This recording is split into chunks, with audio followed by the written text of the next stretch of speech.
Blessed be everyone, welcome to my YouTube channel. Today I wanted to talk about the Witch's Pyramid, specifically in relation to magic. But before we do, I'm Sandra from MysteryWitchSchool.com, author of Crafting Your Wiccan Path. If you want to know more about Wicca and Witchcraft, Tarot and Shadow Work, hit the subscribe button and the notification bell so that you don't miss any videos.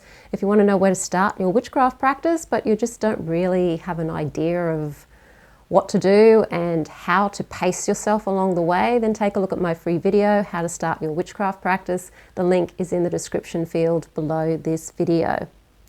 So today I wanted to talk about the Witch's Pyramid. I've made videos about this in the past, so you can go and have a look at my previous videos. They were probably about 2 years ago, so I thought I'd do a bit of an update. And while the Witch's Pyramid hasn't changed in a very, very long time, I thought I'd focus on it more to do with magic rather than just talking about it generally.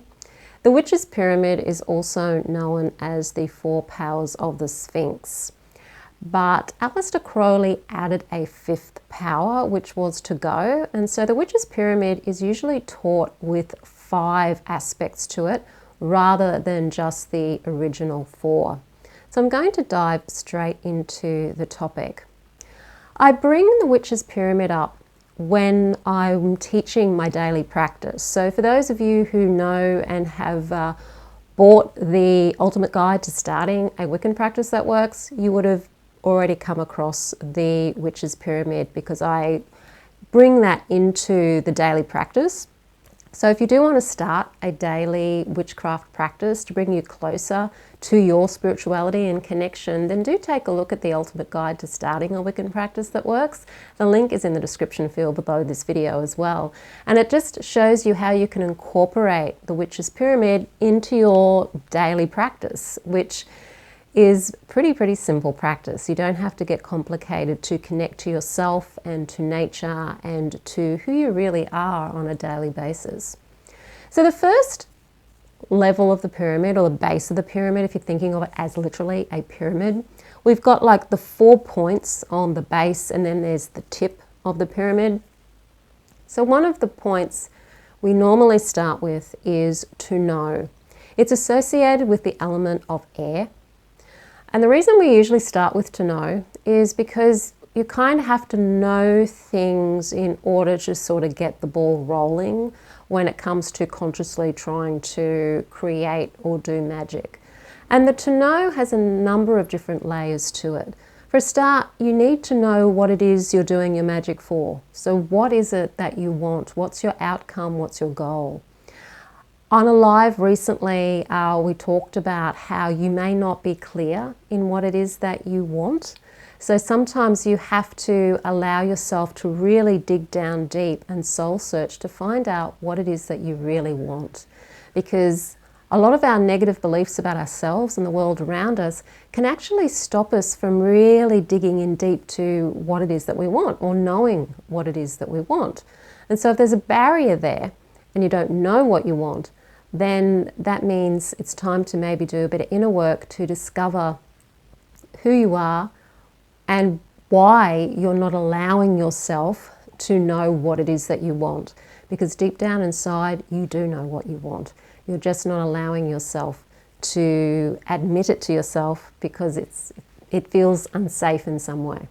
And that can mean a really good thing. You might want something really wonderful, but still believe that you don't deserve it, or that you're not good enough for it, or all sorts of crazy beliefs. So knowing what you want is really important, and then knowing why you want it is also important.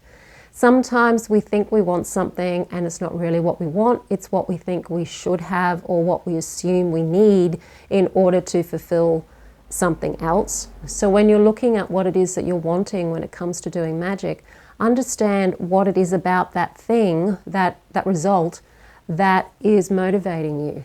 What is it that you're wanting it for? And generally, it always comes down to a feeling. You want to feel good in some way. You want to feel joy. You want to feel happiness. You want to feel relief. You want to feel some kind of positive feeling as a result of achieving that goal. So write that down, because that feeling, the why, is going to help you when it comes to you actually doing your magic, because feeling is really important. Another aspect to know when it comes to the witch's pyramid and that first point, the to know factor, is to know about magic. Know what makes magic work and what magic is and what it isn't, and to understand that sometimes our expectations of magic are a little unrealistic because we've been fed a diet of magic from fairy tales and fiction and television and movies and folklore and all sorts of things that tell us that magic is a certain thing when it's not necessarily the same thing. And so we can expect magic to do things that magic sometimes does, but more often than not doesn't do. So it's understanding and having your knowledge about magic, having knowledge of spellcrafting, and just having that knowledge base is the first thing that you need to do. So that is the to know aspect.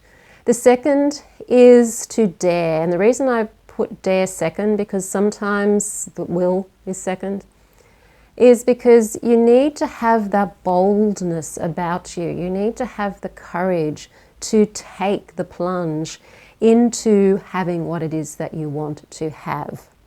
And this is where the whole thing of I don't know what I want might come into it. It might not feel safe to have what it is that you truly want, and so instead of wanting it, you block it out. When you do your shadow work, when you go into investigating who you are and you learn about yourself and the world, you take that bold step towards being daring to learn about the truth of who you are and what might be stopping you from getting the things that you want to have in your life. It means being bold. It means being courageous with your magic, taking that step and exploring magic if you've never explored it before. Taking that step into becoming the person that has the thing that you want or whatever it is you're doing magic for. Being bold enough to be able to assume that you have the right to it and that you are able to get that thing, that you have everything that you need to be able to move forwards and achieve that goal. That's all to do with the daring aspect of it. And freeing your mind from all of those doubts that might get in your way about your ability to have what it is that you want is about being daring. It is taking that courageous, bold move to go against the mainstream belief that we're just jellyfish in the ocean, and actually realizing that a lot of what we create in our life is actually created by ourselves because of our way of perceiving and being in the world, and being courageous enough to own that and to take it all on board. That's the changes we might need to make within ourselves, and also the changes that we may need to make in our life as well. And magic can certainly be one of those aspects.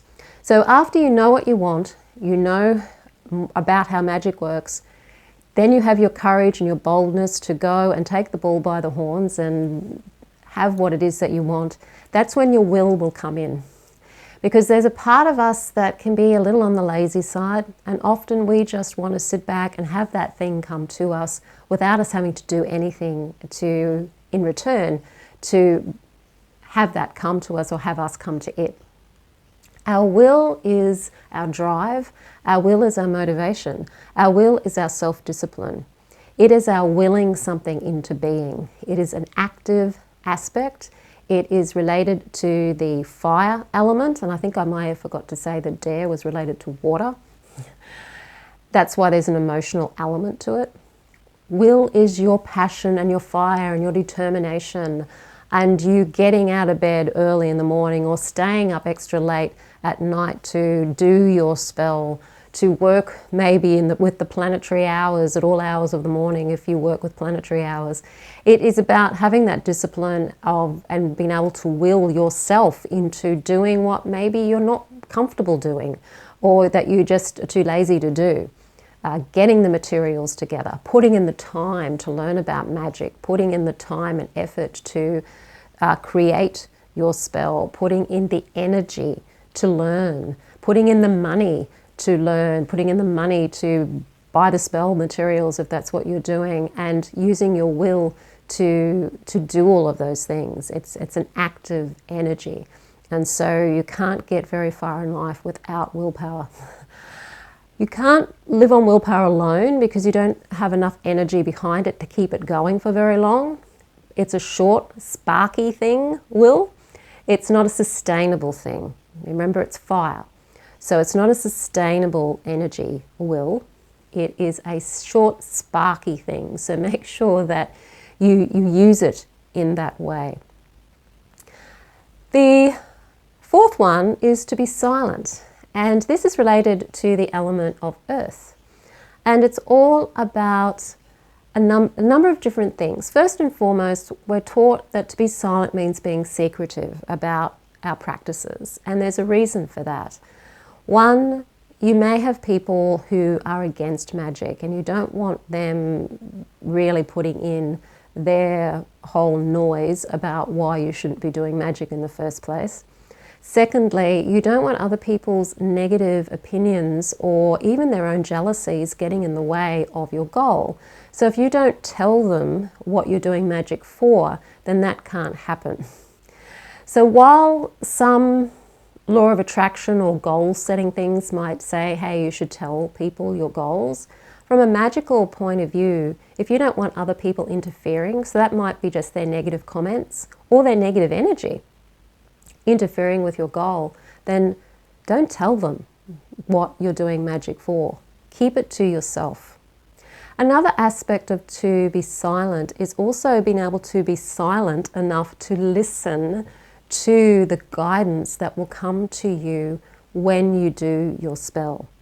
You may have guidance coming to you to guide you towards what sort of spell to create. So that's your intuition, your intuitive guidance. You may have guidance from spirits and guides around you post-spell that will guide you to taking the inspired action to bring that spell into manifestation. So when you're able to go inwards and be silent through practicing meditation, you're able to then listen to your intuition and take an opportunity when it comes. You'll see it and take it. Or an idea might come to you afterwards. You've done the spell and then you get this creative idea to go somewhere or call someone or switch on your laptop to see what's on YouTube, and something might come at you which can then start the ball rolling for you to move closer to what it is that you want. And you need to be able to be silent, to listen to that and to heed the call of your subconscious mind and your intuition to go down that track. And just being silent in general, silencing the noise in our head, those monkey mind thoughts, just bringing some silence into that. When you're focusing on the spell itself and doing the magic, you need to have that one-pointed focus to be emotionally and in every sense, if you can bring all of your 5 senses into this as well, to be in that state of already having the wish fulfilled. You're already there. You feel it as you would feel it if you were standing in it. You can see what you would see if you were in it. You can hear what you would hear if you were in it. And the silence aspect is just allowing yourself to just drown out all of the other noise, the self-doubt, and any other noise that might be around, and focusing your intent and will onto what it is that you want, and so that you're experiencing the emotional result as you're doing the spell. And also after you do your spell, keeping that emotional feeling every time you think about your goal or the spell. The last one is to go. This was the one that was added by Aleister Crowley, I believe, and it was all about taking action on your magic. A lot of the time, because we're so brought up with the fairy tales and the television and the movies, people click their fingers, wiggle their nose, do all sorts of things, and magic happens. And unfortunately, magic doesn't work that way. We have to actually do something in the physical world most of the time in order to allow the magic to move and to work and to get what we want. So that means we may have to make phone calls, we might have to go out into the world and meet people. We might have to start that side hustle. We might have to write the job application and get the resume all spick and span and actually send it out to people. We have to take action in the real world with all of this. And that requires us to get off our backsides and do something. So that's where the self-discipline and the will can also come in, because we can use our willpower to focus us and discipline ourselves to do what we need to do to allow the magic to come to us and work through us. And this can all happen through a daily practice too. You have the knowledge of how to do the daily practice in the first place. You dare to take that next spiritual step and have a practice that you do every day to connect you to yourself, to connect you to you. That's all a practice is about. When it comes to doing a spiritual practice every day, it's just helping you connect to you and connecting to spirit and realizing that you are one with the whole consciousness. So it's not like you're separate from it, and you reunite with it on a daily basis. So you dare to take the courage to take that step and get up that 10 minutes earlier in the morning and do that. You will use your willpower to make yourself get up 10 minutes earlier in the freezing cold of winter and do your practice. And the silence part would be the part where you learn to meditate so that you can learn to focus and have a more of a one-pointed way of focusing on something. And then you go about doing your daily business and bringing that spiritual practice out into your life. So that's how you can use the Witch's Pyramid in a daily practice, and how you can do that when you are doing your spell. So know what it is that you want. First part of your spell casting, what do I want to cast? Be daring enough and bold enough to know that you can achieve it. Have the willpower to do whatever it is that you need to do to help yourself achieve it. Allow yourself to silence the inner voices that might be telling you otherwise, and also to not go around telling people about the magic that you're doing. Do your magic, actually take action and do your magic, and then do whatever you feel inspired to do afterwards as the magic starts to take effect. And that's how you can use the Witch's Pyramid to be more conscious in the magic that you create. I teach you everything about magic and about working with deities, working with your own energy in the Mystery Witch School 101 Academy. So if you want to learn how to practice Wicca and witchcraft on that everyday level and develop your skills, develop your ability and that connection to yourself and nature, do take a look at the Mystery Witch School 101 Academy. All of my courses are in the description field below this video, so you can have a look at the daily practice course that I've been talking about, the Ultimate Guide to Starting a Wiccan Practice That Works. But if you want to get into something that's a more long-term and bring more of this into your life, then the Mystery Witch School 101 Academy would be there for you. So if you like the video, hit the like button, share it with your friends. Don't forget to subscribe. I am Sandra from mysterywitchschool.com. Blessed be.